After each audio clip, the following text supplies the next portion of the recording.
Hello everyone, and welcome back to the Fluctus Channel.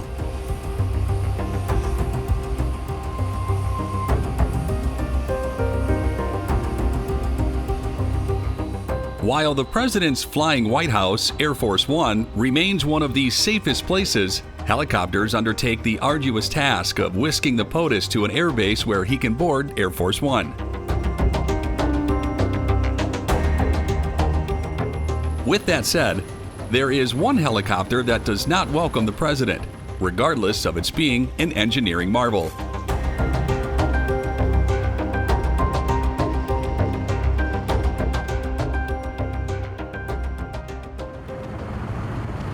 The Marine One helicopter has been the most proven way of bridging the gap between the ground and the air in presidential transportation.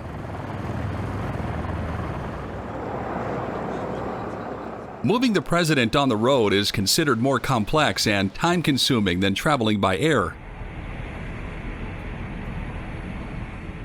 A helicopter could land in urban cities and fly to remote locations where an automobile or a fixed-wing aircraft cannot.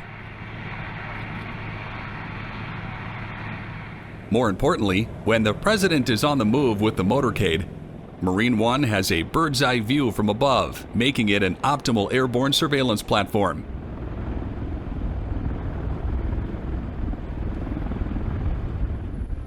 Should there be an emergency situation, Marine One has the possibility to extract the President and evacuate him to safety quickly. For almost 4 decades, 2 variants of Sikorsky helicopters, the VH-3D Sea King and the VH-60N Blackhawk, have been engaged in a no-fail mission to transport the President.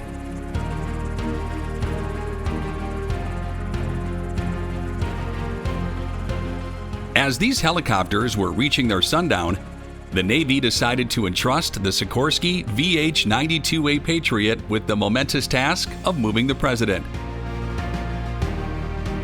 The VH-92 is a much bigger helicopter compared to the previous models. Although the White House Military Office has not yet given the green light to utilize VH-92 Patriots for transporting the President, the helicopter successfully completed operational testing.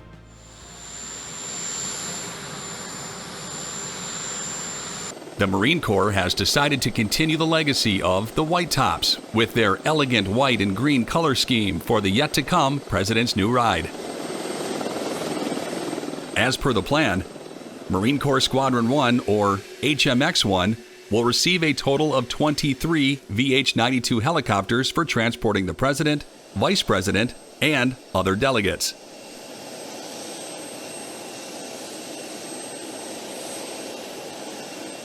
Whether it's a short leg from the south lawn of the White House to Andrews Air Force Base or an hours-long journey, the safety of the President remains first of all.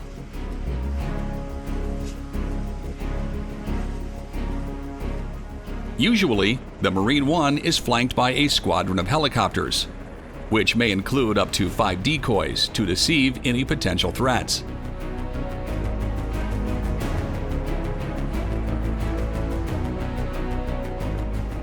The Marine One pilots, or Nighthawks, continuously shift the position of the helicopters, concealing the Marine One's exact location. Threats to helicopters from surface-to-air missiles launched from Man-Portable Air Defense Systems, or MANPADS, have become an escalating concern. Both the VH-3D and VH-60N are equipped with decoy flares to counter heat-seeking air-to-ground missiles. Additionally, the helicopters have a large aircraft infrared countermeasure system, which incorporates a missile warning sensor and a jammer that could kill the sensor of the infrared-guided heat-seeking missile. This high-intensity laser-based countermeasure system works in liaison with the traditional flares to keep the presidential convoy indomitable at all costs.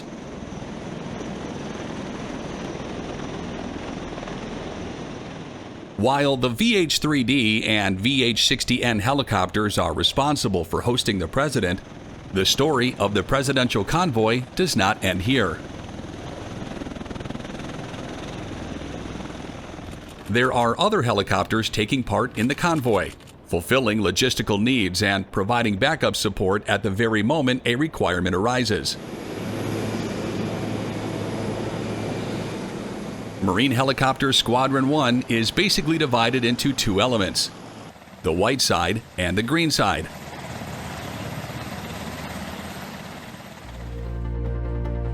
The white side shoulders the arduous task of presidential transportation, while the green side is responsible for carrying personnel from the White House, the Secret Service, and the press. The MV-22B undertakes greenside transportation along with other helicopters during a mission. The MV-22B Osprey stands out from the other helicopters due to its iconic tilt-rotor.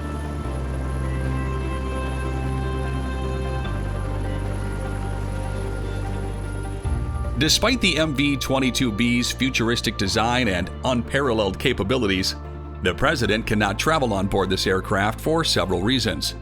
The first reason is the patchy safety record the Osprey holds.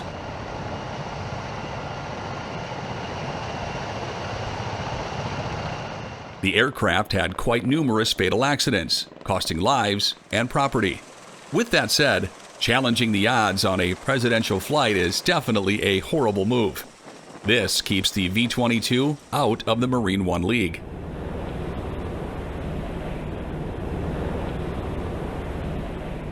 In addition to the impaired safety, the complex mechanisms associated with the tilt-rotor inherit frequent maintenance and extra weight, which makes the aircraft a money pit.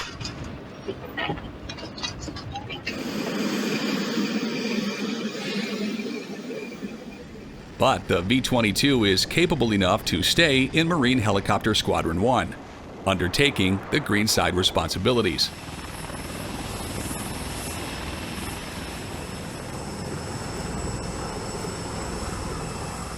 With the capabilities of the V-22 tilt-rotor, it could play a crucial role in any type of military operation.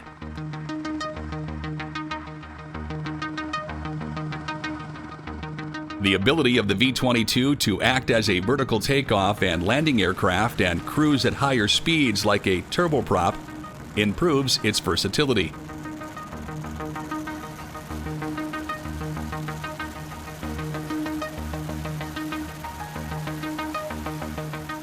Japan showed interest in this workhorse to strengthen its ground defense forces to safeguard remote islands under Japanese jurisdiction.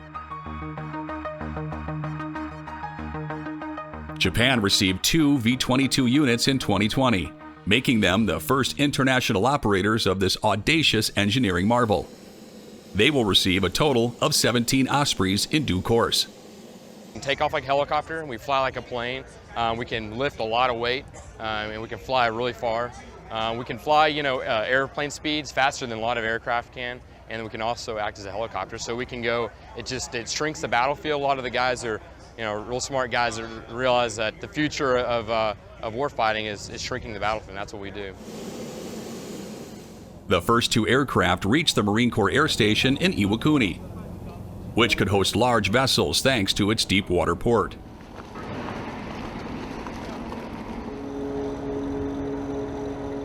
The compact size of the aircraft with blade folding and wing stowing capabilities made the transportation feat easy, as it took up less space on the cargo deck. Once the Osprey lands in the helicopter configuration with the vertical tilt of the engines, the outer blades of both engines are folded inboard. And then the wing is rotated clockwise to align with the fuselage.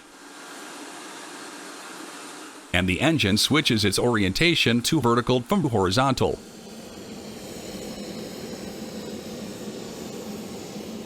It takes only 90 seconds to complete this entire process, and in compact mode, the V-22 takes up the same space as any other helicopter. The entire process is automatically done with a manual backup.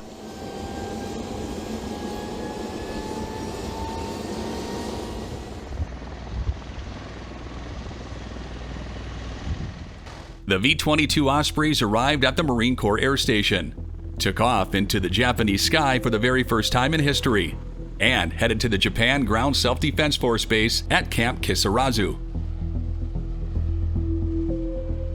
The V-22 takes off vertically, like a helicopter. Once airborne, the nacelles tilt forward, resembling a turboprop fixed-wing aircraft. The Osprey has the ability to continue its flight with one engine. The remaining engine rotates the rotors of the failed engine through an interconnecting shaft.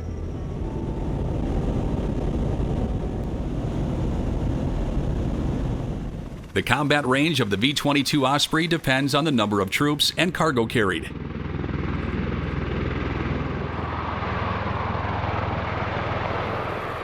It can receive fuel in flight via a retractable aerial refueling probe to increase its combat range. The aircraft receives fuel from an aerial tanker via a probe and drogue extended from the tanker. Aerial refueling requires stringent adherence to safety protocols due to the gigantic propellers with a diameter of 38.1 feet rotating close to the refueling probe. Despite the V-22 Osprey's immaculate performance record in inhospitable environments, the aircraft is aging and inherits drawbacks such as frequent maintenance and higher operating costs.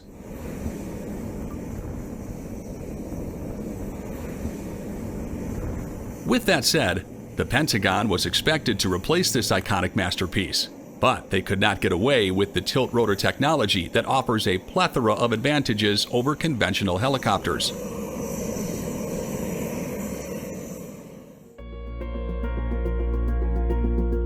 This paved the way for an improved version of the current tilt-rotor. The result was the V-280 Valor, which flew for the first time in 2017. And is expected to enter service as a long-range assault aircraft.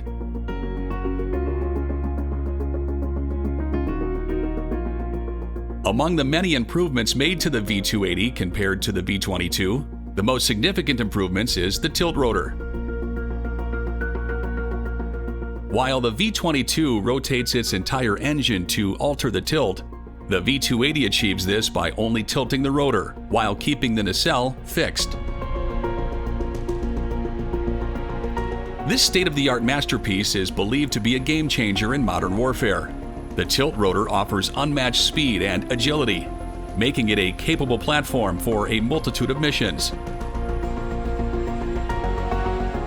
With a cruise speed greater than 280 knots and a combat range of 500 nautical miles, the V-280 could be the go-to option for expedited infiltration missions, extractions, and medevac flights.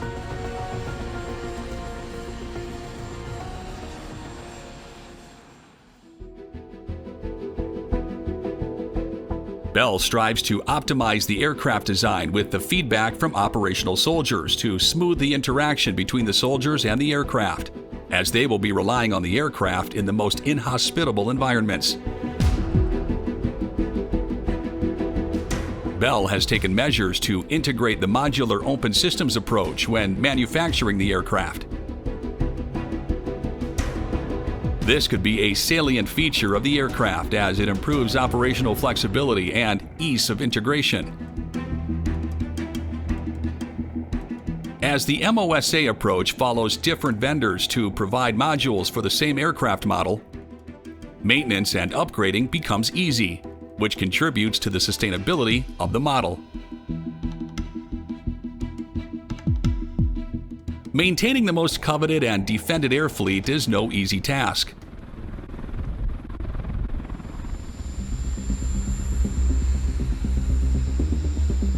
Even though the presidential transport has been a no-fail mission so far, the risk is always there.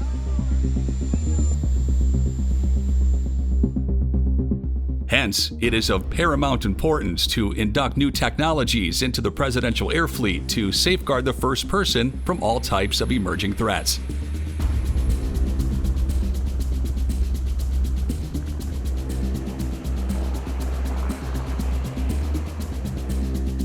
That's the end of this video. I hope you enjoyed it. Make sure to subscribe to this channel so you don't miss any of our new content. See you next time.